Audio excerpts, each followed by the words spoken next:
আর হচ্ছে আমরা এই আইনটা খুব শক্তিশালী করতে চাই, এখানে যে কমিশন আছে সেটাকে শক্তিশালী করতে চাই। কারণ আমরা এটাও কনফার্ম না পরের সরকার যদি ঘুমের কোনো আইন করে সেটাকে শক্তিশালী করবে কিনা এটা কনফার্ম না, কাজে এই কাজগুলো করে যেতে চাই। এবং এটা করাটা আমাদের যে সংস্কার কার্যক্রমের কথা আমাদের প্রধান উপদেষ্টা বলে থাকেন, সেই অব্যাহত সংস্কার কার্যক্রমের একটা পার্ট হিসাবেই আমরা দেখছি।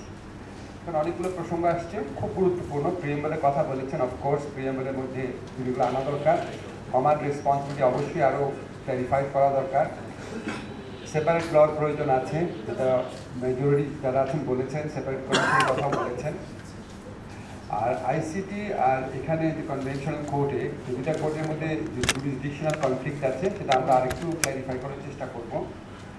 আর কমিশনের কথা তো বলেছি, আর অতীত অপরাধকে কীভাবে আনা যাবে খুব গুরুত্বপূর্ণ প্রসঙ্গ এটা তুলেছেন, এটা অবশ্যই আমরা বিবেচনা করব। ফরাদ ভাই বারবার ট্রুথ অ্যান্ড রিকনসিলিয়েশন কমিশনের কথা বলেছেন, ট্রুথ জাস্টিস কমিশন অথবা ট্রুথ রিকনসিলিয়েশন কমিশন এটা আসলে খুব দরকার আছে। এটা সম্ভবত আমাদের দেশে 1972 সন থেকে থাকলেই ভালো হতো। তো আমরা সব কিছুই আপনার খুব কনফ্রন্টেশনালভাবে নিষ্পত্তি করতে চাই, আমরা একটা জাতি, সেটার বাইরে এই ধরনের চিন্তা ফরাদ ভাই বলেছেন, আরও আমাদের অনেকেরই বলা দরকার। আমি ওনার জ্ঞাতার্থে জানাচ্ছি যে আমরা ট্রুথ এবং রিকনসিলিয়েশন কমিশন গঠন করব।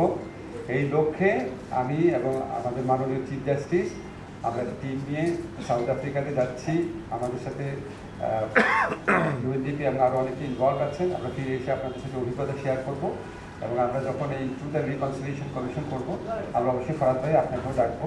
আমার মনে হয় আমরা অনন্তকাল হানাহানি করে আমাদের এই জাতির মুক্তি হবে না, আমাদের জাতীয় ঐক্য করে উঠতে হবে।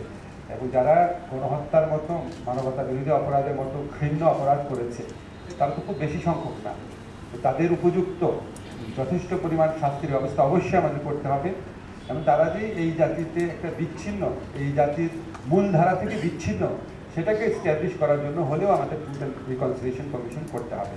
তো আমরা যারা গণহত্যার এবং মানবতা বিরোধী অপরাধ করেছে তাদের উপযুক্ত বিচার করে তাদেরকে আইনি প্রক্রিয়ার মাধ্যমে সর্বোচ্চ শাস্তি দেওয়ার জন্য যা যা করা যায় সেটার লক্ষ্যে আমরা বদ্ধপরিকর। একই সাথে সাথে আমরা এই ধরনের আইন করে যাব যাতে এই অপরাধগুলো ভবিষ্যতে না হয়, এবং একই সাথে সাথে আমরা ট্রুথ এবং রিকনসিলিয়েশন কমিশন করে যাব যাতে বড় বড় গণহত্যাকারী এবং মানবতা বিরোধী অপরাধকারী তারা যে আসলে বিচ্ছিন্ন এই সমাজে সেটাও এই প্রক্রিয়ার মধ্যে দিয়ে এস্টাবলিশ হবে।